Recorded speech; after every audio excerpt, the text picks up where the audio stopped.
Hello and welcome to the channel online Adhikari. मेरा नाम है सौरभ यादव और आज यहाँ पर हम लोग देखेंगे संविधान से जो क्वेश्चन यूपीएससी में पूछे गए हैं उसका लेक्चर देखेंगे।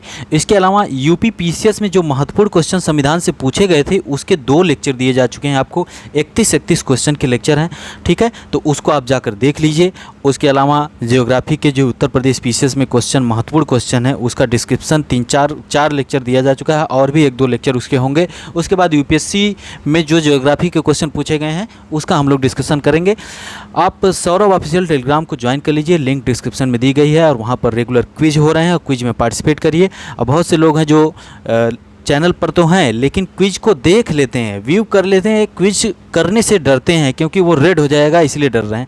अरे भैया, ये असली में आपका एग्ज़ाम नहीं हो रहा, पेपर में आप नहीं बैठे हैं कि आपका गलत हो जाएगा, माइनस मार्किंग हो जाएगी। कम से कम उसको करिए तो आपको पता चलेगा कौन सा गलत है कौन सा सही है, ठीक है, और उसको सर्च करिए, जानिए, क्या पता वही क्वेश्चन आपके एग्जाम में आ जाए, तब क्या होगा। तो चलिए देखते हैं। पहला क्वेश्चन है, ये सब क्वेश्चन घटना चक्र से लिए गए हैं और सिर्फ यूपीएससी के क्वेश्चन यहाँ पर रखे गए हैं। भारत के राष्ट्रपति के निर्वाचन के संदर्भ में निम्नलिखित कथनों पर विचार कीजिए। यहाँ पर क्या विचार करना है? पहला कथन है कि प्रत्येक MLA member of legislative assembly के वोट का मूल्य अलग अलग राज्य में अलग अलग होता है। ये स्टेटमेंट सही है। लोकसभा के सदस्यों के वोट का मूल्य राज्यसभा के सदस्यों के वोट के मूल्य से अधिक होता है। यह स्टेटमेंट गलत है। अब क्यों सही है क्यों गलत है वो हम देखते हैं। अब यहाँ पर लिखा है कि संविधान के अनुच्छेद 55 में दी गई राष्ट्रपति के निर्वाचन की रीत के अनुसार राष्ट्रपति का निर्वाचन आनुपातिक प्रतिनिधित्व पद्धति के अनुसार एकल संक्रमणी मत प्रणाली द्वारा होता है, जिसमें राज्य की विधानसभाओं के निर्वाचित सदस्य तथा संसद के दोनों सदनों के निर्वाचित सदस्य भाग लेते हैं तथा दिल्ली और पुडुचेरी के निर्वाचित सदस्य जो होते हैं विधानसभा के वो भी भाग लेते हैं। याद रखिएगा कौन कौन लोग भाग लेते हैं? लोकसभा और राज्यसभा के निर्वाचित सदस्य, राज्य की विधानसभाओं के निर्वाचित सदस्य, दिल्ली और पुडुचेरी के निर्वाचित सदस्य उसमें भाग लेते हैं, ठीक है। अब यहाँ पर हमें देखना क्या है कि राज्य की विधानसभा के प्रत्येक सदस्य का मत मूल्य किस सूत्र से निकाला जाता है? टोटल पहले तो राज्य की जनसंख्या जितनी है, विधानसभा के कुल निर्वाचित सदस्यों की संख्या गुणे 1000 इंटू 1000 कर देंगे नीचे, तो हमें क्या मिल जाता है? राज्य की विधानसभा के प्रत्येक सदस्य के मत का मूल्य। फार्मूला ये याद रखिएगा, यूपीएससी सीधे सीधे यही फार्मूला दे के स्टेटमेंट बनाया था, फार्मूला ही छाप दिया था एक बार क्वेश्चन में, है ना। तो प्रत्येक राज्य की संख्या तथा कुल निर्वाचित सदस्यों की संख्या भिन्न भिन्न होने के कारण प्रत्येक एमएलए विधानसभा सदस्य का मत मूल्य अलग अलग राज्य में अलग अलग होता है, याद रखिए अभी के अभी, ठीक है। अब दूसरा स्टेटमेंट जो पूछा गया है, संसद के एक सदस्य का मत मूल्य निकालने के लिए संसद के एक सदस्य मेंबर ऑफ पार्लियामेंट यानी एमपी जिनको सांसद भी कहते हैं उनके मत का मूल्य निकालने के लिए क्या करते हैं? सभी राज्य विधानसभाओं के निर्वाचित सदस्यों के मत मूल्य का योग, सभी राज्यों के विधानसभाओं के निर्वाचित सदस्यों के मत के मूल्य का योग अभी जो ऊपर निकाले हैं, राज्य की विधानसभाओं के जो एमएलए हैं उनके मत का मूल्य निकाला गया है, तो उनका योग सभी राज्यों का और संसद के दोनों सदनों लोकसभा तथा राज्यसभा के निर्वाचित सदस्यों की संख्या से भाग दे देते हैं, डिवाइड कर देते हैं, तो हमें प्राप्त हो जाता है क्या? संसद के एक सदस्य के मत का मूल्य। ओके, अतः स्पष्ट है कि लोकसभा के प्रत्येक सदस्य तथा राज्यसभा के प्रत्येक सदस्य का मूल्य समान होता है। ओके, ठीक है, तो दोनों मूल्य समान होता है।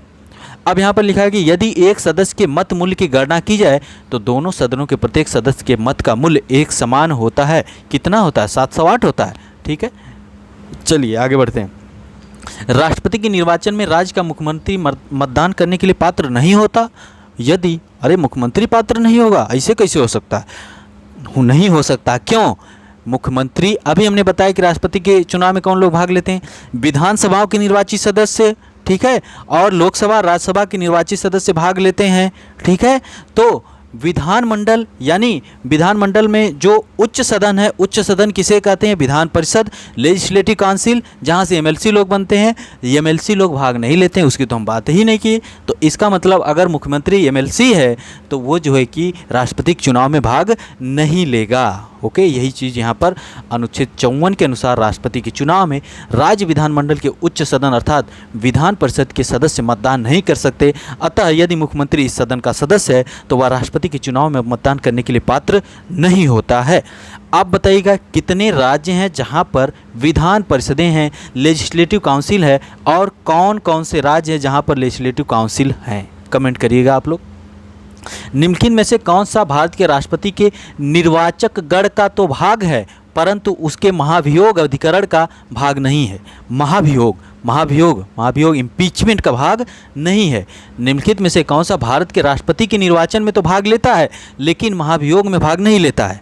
अभी हमने बताया कि राष्ट्रपति के निर्वाचन में लोकसभा, राज्यसभा और विधानसभाओं के निर्वाचित सदस्य तथा दिल्ली और पुडुचेरी की विधानसभाओं के निर्वाचित सदस्य भाग लेते हैं, लेकिन जब राष्ट्रपति के ऊपर इम्पीचमेंट चलता है, इम्पीचमेंट सिर्फ एक बात के लिए चलता है, वायोलेशन ऑफ कॉन्स्टिट्यूशन के बेस पर, और वायोलेशन ऑफ कॉन्स्टिट्यूशन संविधान में कहीं पर डिफाइंड नहीं किया गया है।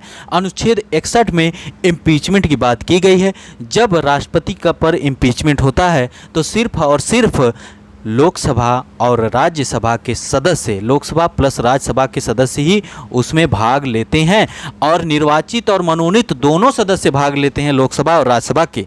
याद रखिएगा, लोकसभा और राज्यसभा के सभी सदस्य, निर्वाचित मनोनीत सबकी बात हो रही है, तो राज्य की विधानसभाओं की तो बात ही नहीं हो रही है। ठीक है, तो राज्य की विधानसभाएं उसमें भाग नहीं लेती हैं। ठीक है, परंतु उसके महाभियोग अधिकरण का भाग नहीं है।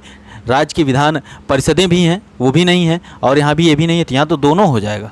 विधान परिषदें भी भाग नहीं लेती हैं और राज्य की विधानसभाएं भी भाग नहीं लेती हैं महाभियोग में। ओके, ठीक है, आगे बढ़ते हैं। संघ सरकार के संदर्भ में निम्नलिखित कथनों पर विचार कीजिए। संघ सरकार, केंद्र सरकार के संदर्भ में निम्नलिखित कथनों पर विचार कीजिए। क्या है? कैबिनेट सचिव, कैबिनेट सेक्रेटरी की सलाह पर प्रधानमंत्री द्वारा भारत सरकार के मंत्रालयों या विभागों का सृजन किया जाता है। क्या कैबिनेट सेक्रेटरी की सलाह पर सृजन किया जाता है? नहीं, यह गलत है। दूसरा स्टेटमेंट है, हर एक मंत्रालय को प्रधानमंत्री की सलाह पर भारत के राष्ट्रपति द्वारा किसी मंत्री को प्रदान किया जाता है। प्रधानमंत्री की सलाह पर भारत के राष्ट्रपति द्वारा किसी मंत्री को प्रदान किया जाता है। बात तो सही है। अनुच्छेद 75 आपको याद आ रहा होगा। अनुच्छेद 74 में क्या है ये कमेंट करिएगा। अनुच्छेद 75 आपको याद आ रहा होगा, याद आना भी चाहिए, आप इतना कुछ पढ़ चुके हैं। तो दूसरा स्टेटमेंट यहाँ सही है। कैबिनेट सचिव, कैबिनेट सेक्रेटरी, कैबिनेट सेक्रेटेरिएट यानी कैबिनेट सचिवालय का प्रमुख होता है, जो सिविल सर्विसेज बोर्ड का पदेन अध्यक्ष भी होता है। इस समय वर्तमान में कैबिनेट सेक्रेटरी कौन है? कमेंट करिएगा। जो सिविल सर्विसेज बोर्ड का पदेन अध्यक्ष भी होता है। मंत्रालयों के विभिन्न गतिविधियों के बारे में एवं कार्य संचालन संबंधी नियमों के बारे में जानकारी प्राप्त करना इसका कार्य होता है। समझ गए आप? कैबिनेट सेक्रेटरी कैबिनेट सेक्रेटेरिएट का प्रमुख होता है, जो सिविल सर्विसेज बोर्ड का पदेन अध्यक्ष भी होता है। यहीं से दो स्टेटमेंट बना के यूपीपीसीएस खेलेगा और आप उसके खेल में फंस जाएंगे और फिर कहेंगे खेला हो गया। ठीक है, हाँ, भारत सरकार के नियम 1961 के तहत सरकार के मंत्रालय या विभाग राष्ट्रपति द्वारा प्रधानमंत्री की सलाह पर सृजित किए जाते हैं। भारत सरकार के नियम 1961 के तहत सरकार के मंत्रालय या विभाग राष्ट्रपति द्वारा प्रधानमंत्री की सलाह पर सृजित किए जाते हैं। प्रधानमंत्री की सलाह पर भारत के राष्ट्रपति द्वारा किसी मंत्री को नियुक्त किया जाता है तथा मंत्रालयों या विभागों का बंटवारा भी राष्ट्रपति प्रधानमंत्री की सलाह से करता है। इसलिए स्टेटमेंट 2 सही है, स्टेटमेंट 1 गलत है। ठीक है, चलिए आगे बढ़ते हैं। अगला क्वेश्चन है, यदि भारत के प्रधानमंत्री संसद के उच्च सदन के सदस्य हैं तो, अगर उच्च सदन के सदस्य हैं, उच्च सदन यानी राज्यसभा के अगर प्रधानमंत्री सदस्य हैं तो वे अविश्वास प्रस्ताव की स्थिति में अपने पक्ष में वोट नहीं दे सकते। अविश्वास प्रस्ताव, नो कॉन्फिडेंस मोशन के केस में अपने पक्ष में वोट नहीं दे सकते। अब नो कॉन्फिडेंस मोशन की बात हो रही है तो कॉन्फिडेंस किसका होना चाहिए? सरकार का। तो सरकार किस में रहती है? मुख्य रूप से लोकसभा की बात होती है। लोकसभा में प्रत्यक्ष रूप से निर्वाचित करके आते हैं, वहीं पर प्रधानमंत्री वगैरह लोग बनते हैं जो बहुमत प्राप्त करती है पार्टी। प्रधानमंत्री या मंत्रिपरिषद का कोई सदस्य जो किसी भी सदन का सदस्य है वह वहां बोल सकता है, मतदान कर सकता है, किंतु वह जिस सदन का सदस्य नहीं है वहां बोल तो सकता है किंतु मतदान में भाग नहीं ले सकता है। ठीक है, मतदान में भाग नहीं ले सकता है। यही हाल है किसके साथ? अटॉर्नी जनरल ऑफ इंडिया के केस में यही हाल है कि वह तो भाग ले सकता है, बोल सकता है, लेकिन वह तो किसी में भी, लोकसभा राज्यसभा किसी में भी मतदान नहीं कर सकता है। ठीक है, अविश्वास प्रस्ताव मंत्रिपरिषद में लोकसभा के विश्वास के निर्धारण हेतु लोकसभा में ही लाया जाता है, तो लोकसभा में ही लाया जाता है, ये भी याद रखिएगा। अविश्वास प्रस्ताव नो कॉन्फिडेंस मोशन लोकसभा में ही लाया जाता है। अतः यदि भारत के प्रधानमंत्री संसद के उच्च सदन यानी राज्यसभा के सदस्य हैं तो वे अविश्वास प्रस्ताव की स्थिति में अपना वोट नहीं दे सकते। यदि अविश्वास प्रस्ताव लोकसभा में पारित हो जाए तो मंत्रिपरिषद को त्याग देना पड़ेगा, ठीक है, त्यागपत्र देना पड़ेगा, ठीक है, ठीक है, ठीक है। आप कमेंट करिएगा कि चलिए आगे क्वेश्चन पूछेंगे। भारत के प्रधानमंत्री की नियुक्ति के समय, जब प्रधानमंत्री की नियुक्ति होती है उसके समय क्या उसको, देखिए जरूरी नहीं है कि वह संसद के दोनों सदनों में से किसी एक का आवश्यक रूप से सदस्य हो, परंतु उसे 6 माह के अंदर आवश्यक रूप से दोनों में से एक सदन का सदस्य हो जाना चाहिए। मतलब जरूरी नहीं है कि प्रधानमंत्री बन गए अब 6 महीने का समय मिलता है कि वो किसी एक सदन का सदस्य बन जाइए, ये चीज़ है, ठीक है। अब क्यों ये चीज़ है? राष्ट्रपति द्वारा उस व्यक्ति को प्रधानमंत्री नियुक्त किया जाता है जिसे लोकसभा में बहुमत प्राप्त दल या गठबंधन के द्वारा अपना नेता चुना जाता है। प्रधानमंत्री की नियुक्ति थोड़े हो रही है, प्रधानमंत्री का नियुक्ति तो हो रही, चुनाव थोड़े हो रहा प्रधानमंत्री का। प्रधानमंत्री तो यहाँ देखिए लोकसभा में बहुमत प्राप्त दल या गठबंधन के द्वारा अपना नेता चुना जाता है, जिस पार्टी के द्वारा उसे राष्ट्रपति प्रधानमंत्री नियुक्त करता है।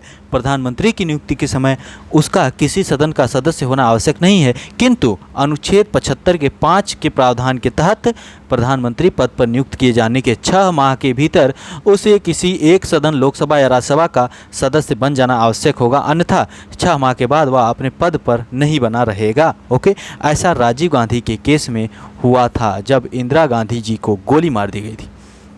भारत में अविश्वास प्रस्ताव के विषय में निम्नलिखित कथनों पर विचार कीजिए। क्या विचार करना है? कौन से कथन है? भारत के संविधान में किसी अविश्वास प्रस्ताव का कोई उल्लेख नहीं है। क्या ऐसा है? देखते हैं। अविश्वास प्रस्ताव केवल लोकसभा में ही पुनर्स्थापित किया जा सकता है। दोनों स्टेटमेंट यहाँ पर सही हैं, दोनों स्टेटमेंट सही हैं। अब क्यों सही हैं देखते हैं। भारतीय संविधान के अनुच्छेद 75 के अनुसार मंत्रिपरिषद लोकसभा के प्रति सामूहिक रूप से उत्तरदायी होगी, यानी council of minister is directly responsible to Lok Sabha. मंत्रिपरिषद अनुच्छेद 75 के अनुसार लोकसभा के प्रति सामूहिक रूप से उत्तरदायी होगी, अतः अविश्वास प्रस्ताव नो कॉन्फिडेंस मोशन केवल लोकसभा में ही पुनर्स्थापित किया जा सकता है।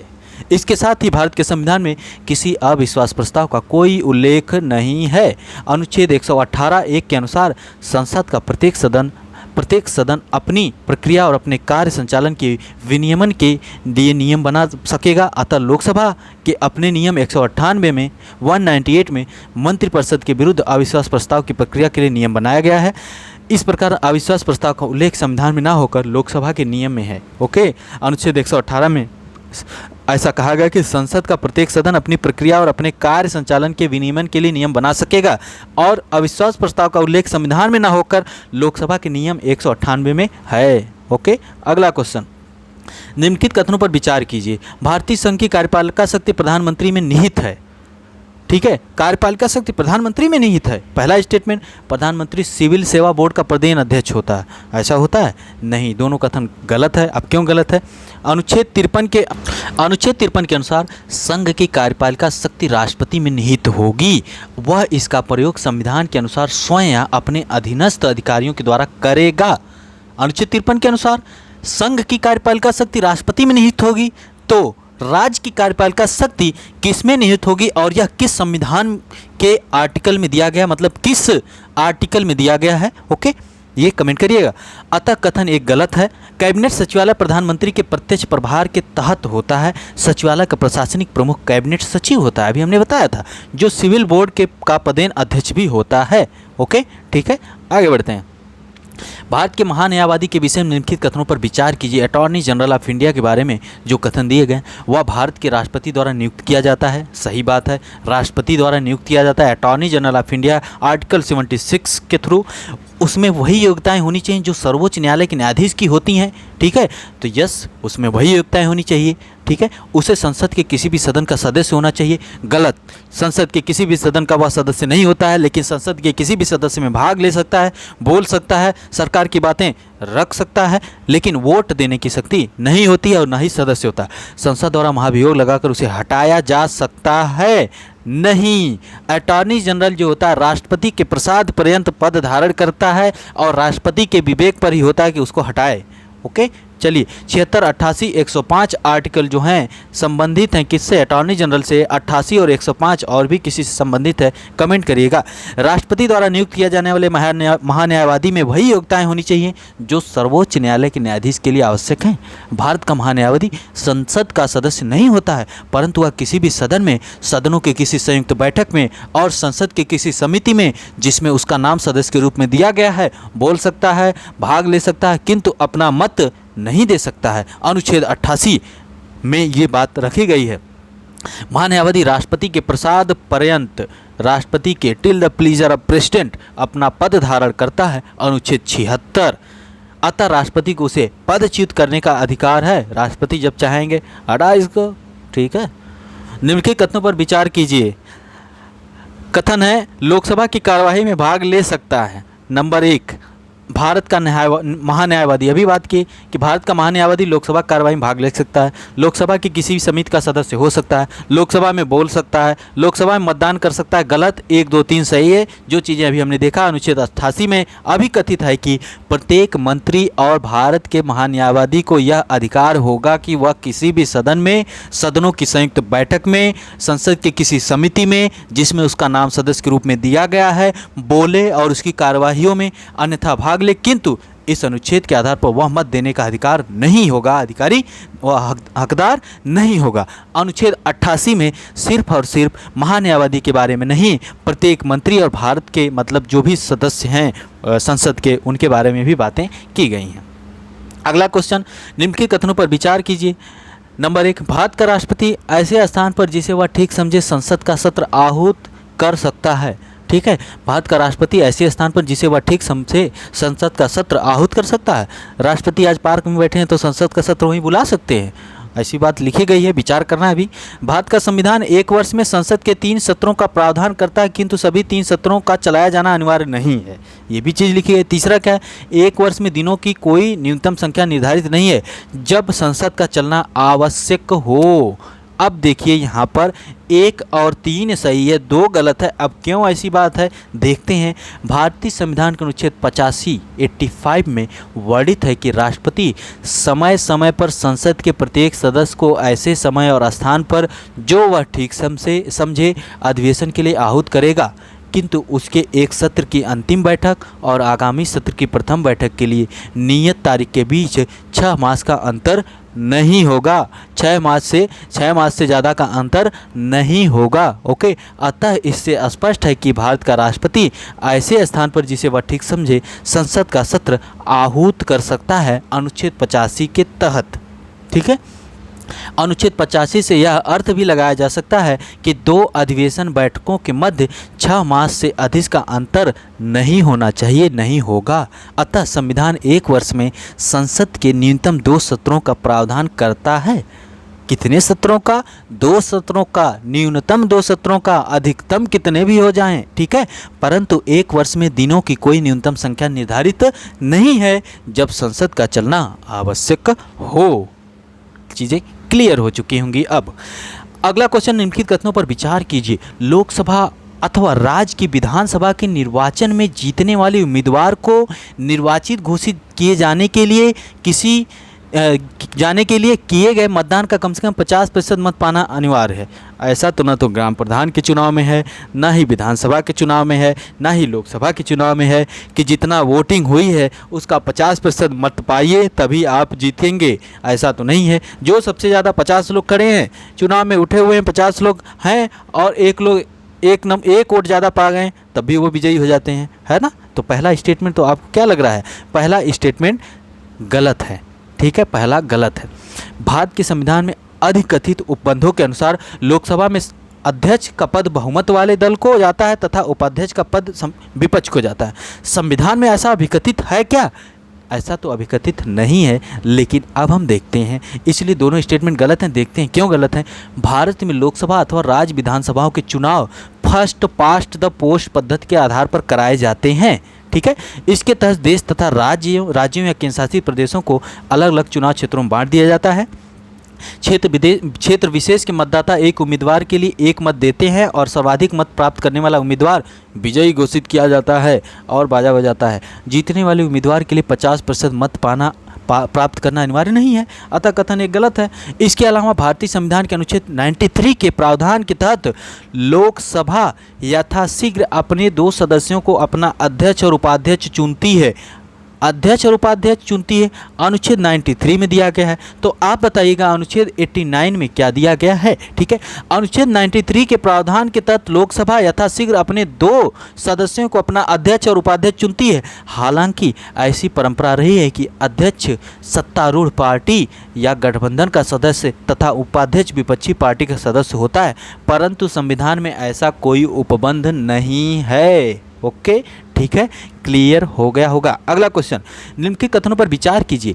पहली लोकसभा में विपक्ष में सबसे बड़ा राजनीतिक दल स्वतंत्र पार्टी था। गलत है भैया, क्या स्वतंत्र पार्टी था? लोकसभा में नेता प्रतिपक्ष को सर्वप्रथम 1969 में मान्यता दी गई थी। दूसरा स्टेटमेंट। तीसरा, लोकसभा में यदि किसी दल के न्यूनतम 75 सदस्य न हो, किसी दल के न्यूनतम 75 सदस्य ना हो तो उसके नेता को नेता प्रतिपक्ष रूप में मान्यता नहीं मिल सकती है। यहाँ पर केवल 2 सही है। सर्वप्रथम 1969 में मान्यता दी गई, अब केवल 2 क्यों सही है देखते हैं। प्रथम लोकसभा के चुनाव 489 सीटों के लिए हुए थे, जिसमें से भारतीय राष्ट्रीय कांग्रेस ने 364 सीटें प्राप्त की और जीत हासिल की। ये सब चीज़ें जो यहाँ पर बताई जा रही हैं, ये सीधे सीधे NCERT क्लास 12th जो है इंडिया आफ्टर इंडिपेंडेंस में दिया गया। अगर आप पढ़े होंगे तो बेहतर तरीके से वहाँ से क्वेश्चन भी पूछे जाते हैं। UPPCS में एक क्वेश्चन पूछा गया था, मजदूर किसान शक्ति संगठन का जो आंदोलन था उसकी वजह से कौन सा कानून पारित किया गया, अब आप फिर बताएंगे। ये पूछा गया था और ये NCERT में दिया गया है, उस NCERT में देखिएगा। ठीक है, तो 489 सीटों के लिए चुनाव हुए थे, जिसमें से भारतीय राष्ट्रीय कांग्रेस ने 364 सीटें प्राप्त की और जीत हासिल की। दूसरे स्थान पर 16 सीटें प्राप्त करने वाली CPI communist party of India विपक्ष में सबसे बड़ा राजनीतिक दल था। सर्वप्रथम 1969 में लोकसभा में नेता प्रतिपक्ष को मान्यता मिली। इस रूप में INC के राम सुभाग सिंह को चुना गया, क्या, नेता प्रतिपक्ष। ठीक है, सबसे पहली जो कि विपक्षी पार्टी 16 सीटों के साथ कम्युनिस्ट पार्टी आई थी, राम सुभग सिंह को चुना गया नेता प्रतिपक्ष 1969 में। ओके, अब यहाँ पर लोकसभा में किसी दल के नेता को नेता प्रतिपक्ष के रूप में मान्यता मिलने के लिए उस दल के लोकसभा में कुल सदस्य संख्या के 10% सांसद होना आवश्यक है। 10% सांसद होना आवश्यक है, तो 10% होना आवश्यक है तो कितनी सीटें होनी आवश्यक हैं ये आप लोग कमेंट करेंगे। ओके, अब यहाँ पर एक और चीज़ आती है कि किसी मतलब भारत के किसी राज्य में जो भारतीय राष्ट्रीय कांग्रेस पार्टी की सरकार न बनी हो। पहली बार ऐसा किस राज्य में हुआ था, तो केरल राज्य में हुआ था। केरला में पहली बार ऐसा हुआ था, जहाँ पर शायद 1966 या 67 में CPI की कम्युनिस्ट पार्टी ऑफ इंडिया की सरकार बनी थी। EMS नंबूदरी पद वहाँ के पहले CM बने थे। सरकार 1-2 महीने तक चली थी, उसके बाद सरकार गिरा दी गई थी। तो ये चीज़ें हैं। ठीक है, तो यहाँ पर क्वेश्चन आपके कंप्लीट होते हैं। जो 10, 12, 15 क्वेश्चन है, बहुत ही महत्वपूर्ण क्वेश्चन है। कई क्वेश्चन आपसे पूछे गए हैं, उसको आप लोग कमेंट करिए। 4-5 दिन में हम निपटा देंगे इसको, पूरे IAS के क्वेश्चन जो पूछे गए हैं। आप बहुत कुछ सीख जाएंगे इसके बाद। तो रेगुलर लेक्चर देखते रहिए।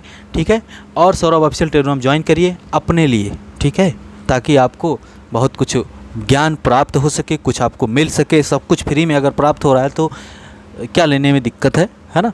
तो मिलते हैं अगले लेक्चर में। बहुत बहुत धन्यवाद।